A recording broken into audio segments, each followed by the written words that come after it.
Here's who stood out on day 4 of 49ers training camp. Keep in mind the 49ers will have a day off tomorrow and then their first padded practice on Monday, and that's when the competition will be the best. When players don't wear pads, the defense always has the advantage because the offense can't maintain its blocks or be physical in pass protection.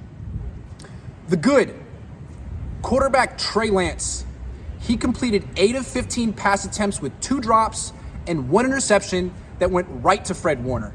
You would have thought Jimmy Garoppolo was playing quarterback on that play. Now Lance has thrown an interception in 3 consecutive practices, which is not good. Today he had Ray McLeod wide open, running an in route 15 yards downfield and simply needed to loft the pass over Warner's head. Instead, Lance threw the ball on a low line directly to the linebacker. That was Lance's worst throw by far. The rest of his practice was excellent. He completed 3 perfect long passes to Brandon Ayuk and 1 to George Kittle. More on them in a minute. Lance also made good decisions, particularly when he pulled the ball down and scrambled instead of forcing a deep pass to a double-covered Ayuk. So despite the interception, this was Lance's best practice of camp so far, and he still hasn't gotten to play with Deebo Samuel. That should change when the 49ers return to camp on Monday, assuming the 49ers extend Samuel's contract by then. Wide receiver Brandon Ayuk. The Ayuk-Lance connection finally came together today. It was broken the first 3 days of camp when Lance targeted Ayuk 10 times but only completed 3 passes. Today, Ayuk caught 3 consecutive passes from Lance. A 30-yarder over Charvarius Ward near the sideline, a 20-yarder over the middle after Lance ran out of the pocket, and a 20-yarder over the middle after running a post route. Ayuk was the best offensive skill player on the field today. Tight end George Kittle. He dropped his first target from Lance, but redeemed himself by outrunning safety Tarvarius Moore up the left sideline and making a jumping, spinning 30-yard catch and landing on his back. Right tackle Mike McGlinchey. He practiced for the first time since his quad surgery and played extensively with the first-team offense. During Kittle's 30-yard catch, McGlinchey made a key block on Nick Bosa, which gave Lance just enough time to throw the ball. The offensive line. McGlinchey and Trent Williams both practiced for the first time this offseason, and they made a huge difference. Also, Daniel Brunskill took most of the reps at center and seemed much better than Jake Brendel. Even Aaron Banks is holding his own at left guard. The weakest link currently is rookie right guard Spencer Burford. We'll see if he holds on to the job. Defensive tackle Javon Kinlaw. He practiced for the first time this offseason and looked healthy and explosive.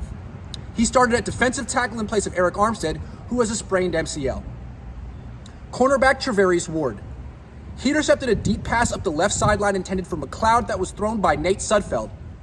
More on him in a minute. A few plays later, Ward tipped a pass from Sudfeld that got intercepted by Tarvarius Moore. Throwing at Ward is a bad idea. Free safety Tarvarius Moore. He intercepted 2 passes, the one tipped by Ward and another while playing in the deep middle of the field. Sudfeld threw deep to Danny Gray. More on him in a minute. But he couldn't outrun Deommodore Lenoir. Moore swooped in and made the interception. He looks healthy after missing last season with the torn Achilles. Defensive tackle Kevin Givens. He beat starting right guard Spencer Burford with an inside pass rush move to sack Lance. Givens is one of the 49ers' best interior rushers. Tight end Jordan Matthews. He beat rookie safety Leon O'Neal Jr. with a deep crossing route to make a 20-yard catch. Every day it seems Matthews makes a long catch. He and Kittle have been the 49ers' most productive tight ends in camp. Defensive tackle Robert Nkemdiche. He repeatedly beat rookie left guard Jason Poe. More on him in a minute. Nkemdiche often beat him instantly. Don't be surprised if Nkemdiche makes this team even though he signed just last week. The not so good. Danny Gray. He hasn't been able to get open deep in camp with the exception of one play on day 2 against Kadar Holman, who won't make the team. Today, Gray caught 1 pass. It hit him in the chest and bounced into his hands, meaning he double caught it. He also ran an end around and gained no yards. Offensive guard Jason Poe. He can't block, which is a problem for an offensive lineman. He also can't seem to time the snap count as he committed a false start today. You can tell he's a defensive lineman who's transitioning to a new position. Cornerback Ambry Thomas. He spun the wrong way when covering a corner route by Brandon Ayuk and gave up a 20-yard catch. Thomas seems to give up at least one 20-yard catch every day. Quarterback Nate Sudfeld. He threw 3 interceptions in one practice, which is the most a 49ers quarterback has thrown in one day since Jimmy Garoppolo threw 5 consecutive picks in 2019. Sorry, I just wanted to mention that. Defensive tackle Maurice Hurst. He tore his bicep yesterday in practice and will miss the entire season. Defensive tackle Hassan Ridgeway. He's day-to-day with a quad injury.